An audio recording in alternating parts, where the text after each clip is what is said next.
Hello, this is Greg Driscoll, and I welcome you to PPP Transportation Safety Innovations presentation on Seeing the Lines Between Human and Machine Driving. In this presentation, we'll go over a basic comparison of the pavement marking needs between human and machine driving. Additionally, we'll review a sampling of how our roads measure up to the challenges of both today and tomorrow using data from our Measure Across America pilot project. As we get started, let's first address the importance of pavement markings to roadway safety. The Federal Highway Administration states that pavement markings are to convey a message to the road user. Messages of guidance and regulation are accomplished through a sort of visual delineation of the roadway. These series of lines and symbols and words are the primary visual cues that ensure that we stay in the correct travel lane, going the correct direction, and getting to the correct destination safely. We're especially aware of the importance of roadway markings when we experience some sort of impairment. Like driving home late at night in a thunderstorm after a long day at work.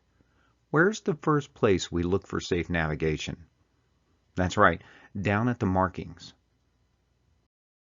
As important as pavement markings are to us as humans, they're even more important and critical to the safe operation of automated vehicles. Like with humans, the primary visual cue for safe automated operation of the vehicle are the pavement markings. In fact, General Motors and others have repeatedly stated that the most important infrastructure element on our roadways for safe operation of automated vehicles, now and in the future, are the pavement markings. So those of you that might think that signs and lines have reached the end of their time, you should reconsider. And if you believe vehicle automation is still generations to come, consider this. There are already 63 models of vehicles that have highly advanced lane centering steering systems and hundreds of models that already have lane departure warning and assistance systems which rely on well-maintained pavement markings. Understand that we as humans have the ability to recognize thousands of peripheral cues, including curbing, guardrail, trees, landscaping, sidewalks, pedestrians, and so much more. The automated vehicle uses a bank of advanced sensors, including radar, sonar, and cameras. But they do not yet have the capability to process those peripheral cues. Admittedly, under many conditions, the automated vehicle can see better than a human, but is not yet capable of thinking better than a human. For example, if a line is missing in a construction zone, a human can decipher that the construction workers haven't yet replaced the line. But a car, it only knows that there is no line present, which causes a sort of computer confusion and often requires human interaction. In the bottom right-hand image is the dashboard of a Tesla in autopilot entering into a construction zone. You may note that the warning says construction detected, navigation on autopilot limited. The good news is that as we advance vehicle automation, the cameras and the navigation systems will better understand the environments of which we're driving, creating warnings such as this to make the driver more alert and aware in more complex environments. I said earlier that pavement markings are a sort of visual delineation of the roadway system. If so, that means to be effective, they must be seen and understood, visible, and comprehensible. What makes the pavement marking visible? In one word, contrast.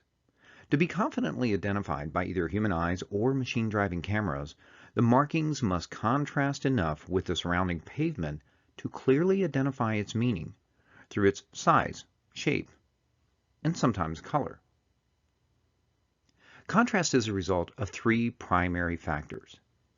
First, and most impactful, is the color differential between the marking and the surface it's on. Second, is the surface texture or pattern differential. And third is the lighting source and direction. Note that the first two factors are greatly impacted and altered by this third, the lighting's intensity and direction. The first factor for good visibility and comprehension is color. If there's not enough color variance between the two surfaces, that of the marking and the roadway, it's difficult for the human brain to recognize a pattern. Similarly, the camera and its computer system bear the same burden. A daylight example of this is when a light-colored marking, such as a white lane line, is placed on a light-colored pavement, such as concrete or aged asphalt. A close-up of the white edge line is in the image on the bottom right. As you can see, there is a little contrast between the color of the pavement and the marking itself, making it extremely difficult to be seen by either humans or machines. Although color is the primary source of contrast in pavement markings, under certain conditions, visibility and comprehension can be greatly affected by texture or pattern. Under intense light conditions, such as sunset or sunrise, the sun is low on the horizon and can be somewhat blinding for the driver, which can also be the case with headlights of oncoming vehicles. In both of these cases, the texture differential plays a significant part in the marking's visibility and comprehension. For example, if the marking and the pavement consist of the same or even similar texture, the intense light will reflect off the two surfaces with similar direction and intensity, causing the marking to visually disappear. This dramatically affects both humans and machine cameras to confidently identify and comply with the marking. This last image demonstrates how texture affects the visibility under these conditions. The marking on the right has a common profile for texture across the entire marking. The one on the left has a specially designed lane alert true contrast profile on the black portion of the marking. Because its design is so dissimilar to the pavement surface, it remains quite visible under these conditions. Experience has shown that automated vehicle cameras oftentimes perform better at night than the day. This is primarily because of our use of retroreflective elements on our pavement markings. These elements reflect the light and color of the marking back in the direction of the source, toward the driver's eyes or the vehicle's cameras. Because these elements are not applied in the surrounding surface, it creates a substantial contrast between the marking and the surrounding pavement, with little regard to daytime color contrast. As a side note, in this image, it was taken during the Measure Across America pilot project. You can actually see the laser sweeping across the edge line at about 400 times per second. Looks like a solid beam. But what else do you notice? That edge line is supposed to be yellow, and in the daylight, it may very well be yellow, but you can see it's reflecting white at night. Humans, on the other hand, perform better during daylight hours rather than night hours. That's primarily because of those additional visual cues we spoke of earlier, such as guardrail, road edge, trees, buildings, and people. But at night, we become more like the camera and depend heavily on limited cues such as signs and lines. As a result, retroreflectivity becomes a far greater factor. In August of 2018, our organization conducted a pavement marking assessment pilot study. Under the Measure Across America initiative, we assessed over 1,100 miles of pavement markings. Our primary purpose was to promote quality pavement marking management for both human and machine driving. In our study, we collected over a dozen attributes of every marking assessed. These included state name and road name, GPS coordinates for mapping, vehicle speed, weather conditions, temperature and humidity, road conditions, road type, material type, line type, and of course retroreflectivity, nighttime width, color, and contrast, RPM count, distance, and retroreflective deviation of the marking. We also captured HD video. Although all data points were useful, our focus data points were retroreflectivity, nighttime color, and contrast. Proper management of these factors best ensures safe driving by both humans and machine. Let me share some of those statistics and data points with you. In this pilot project, our route included over 1,100 miles across 38 roads in 5 states on 3 roadway types.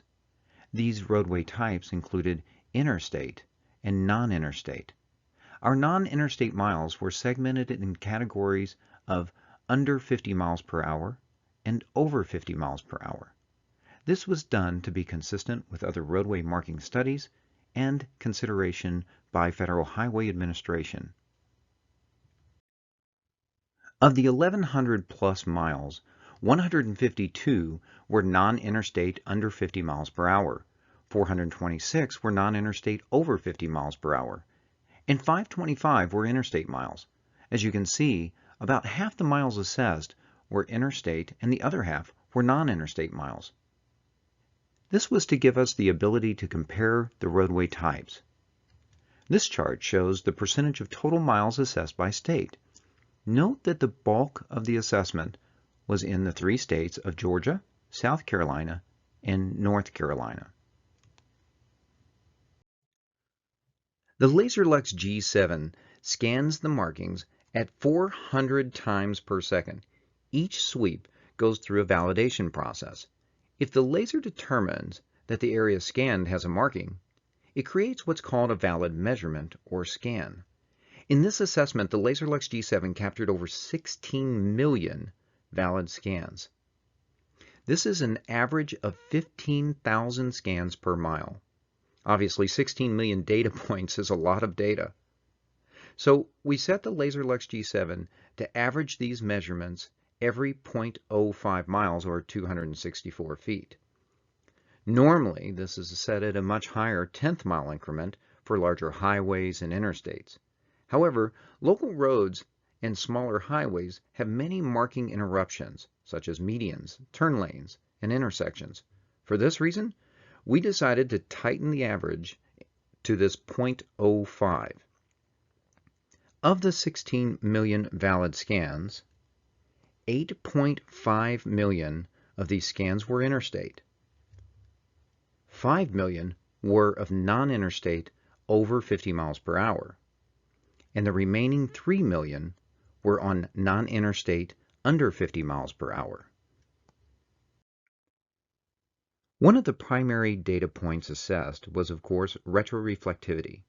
Pavement marking retroreflectivity is calculated in millicandelas per meter squared per lux. To the dismay of my scientists out there, I'm just going to shorten this to millicandelas. First, let's look at the average retroreflectivity by road type. Interstate miles measured an average of 152 millicandela. Non-interstate over 50 miles per hour averaged 143 millicandela. And non-interstate under 50 miles per hour averaged 137 millicandela. It's very important to mention here is that in this pilot, we measured only the yellow centerline markings. So these averages are of yellow centerline. Something else to note with these averages is that as the speed limit increases, so does the retroreflectivity, which is good news considering we need greater visibility at greater speeds. Now let's look at the same retroreflectivity data, but this time segmented in range buckets. For this assessment, we have created 6 range buckets of retroreflectivity in 50 millicandela increments, starting with under 50 to greater than 250 millicandela. It is quite common, and we're hopeful that pavement markings often exceed this 250 millicandela. However, being that most maintenance level requirements fall under this 250, we wanted to focus and break out the lower numbers. Let's first look at the non-interstate miles. You'll see here that a total of 24% of the markings on non-interstate roadways were below 100 millicandela. This is concerning, but not surprising. You'll also note that 17% is above 200 millicandela, which frankly is positively surprising. Now let's look at the interstate miles. By comparison, note that 32% of interstate markings fell below 100 millicandela. This is very concerning because at these speeds we need more visibility for more reaction time. The good news is that a quarter of the interstate markings were above 200 millicandela. As I said earlier in the presentation, retroreflected nighttime color and contrast are critical factors for visibility and comprehension of the pavement markings. So let's now look at color. The LaserLux G7 color unit assesses the pavement markings color and compares it against the ASTM nighttime color chart. Let's see how the markings fared. First, by road type. As you can see here, there's quite a bit of color failure across the board. 15% of interstate and an average of 22% of non-interstate roadways failed the color assessment. Remember the image you saw earlier where the yellow center line looked white? That is the primary direction of color failure of these markings. Breaking this out by state, you see that South Carolina leads the pack at over 25% color failure. There's a number of causes for yellow markings not to properly reflect their color. These causes are often related to glass bead application. There's too many, too few. They're too high or they're too low. But that will have to be in another presentation. Our last Measure Across America data point for this presentation is nighttime contrast. As I mentioned earlier, and as this data will show, there is a correlation between the pavement markings retroreflectivity and its nighttime contrast. Here you can see, with one being perfect contrast, that the lowest contrast is that of the lowest retroreflective markings, and the highest of the highest retroreflective pavement markings. Because these are yellow lines, they inherently provide good contrast with the pavement they're on, whether it be asphalt or concrete, making an even greater case for maintaining our commitment to yellow markings in the U.S. roadway system. Wrapping this up, what can you do as a transportation agency to ensure safer driving for both human and machine-driven vehicles? First is uniformity. Ensure that the markings are uniform and follow the MUTCD guidelines. It's this uniformity that manufacturers of these devices are counting on. Second is retroreflectivity. Ensure that the retroreflectivity of the pavement marking is adequately maintained. FHWA will soon be coming out with minimum requirements. I personally think that they're far below where they need to be. So I suggest that you look at your state agency's requirements, or even the American Traffic Safety Services Association study done with Texas Transportation Institute on retroreflectivity needs for an effective guidance. Next is contrast. Ensure that your markings contrast with the surrounding pavement. For white markings on lighter pavement, such as concrete or aged asphalt, it's recommended to add a contrast marking around, leading, or trailing the marking. Ensure proper color. Ensure that the color is maintained. Yellow lines that look white, especially at night, can be deadly. Lastly, on roadways that are east to west in direction, seek methods to ensure that contrast remains under these extreme light conditions. Well, my friends, we've come to the end of our presentation. Obviously, it was packed with information, data points, and solutions. But more information is at your fingertips. Call, email, See us online on our website or our YouTube channel. If you'd like to speak to us regarding our suite of Road Vista retroreflectivity equipment, our GXR high-performance waterborne traffic paint, our free online training modules, or the development of our innovative lane alert pavement markings, such as the 2X for wrong-way driving countermeasure, or the lane alert true contrast pavement marking materials, please contact us. We'd love to talk to you. Oh, and one last thing. Watch for our Coast to Coast Measure Across America project, where in the fall of 2019, we'll be assessing over 5,000 miles of roadway markings. Contact us if you'd like to know how you can participate in this very special project. I truly hope that this was more of an education than a presentation. God bless. Thank you.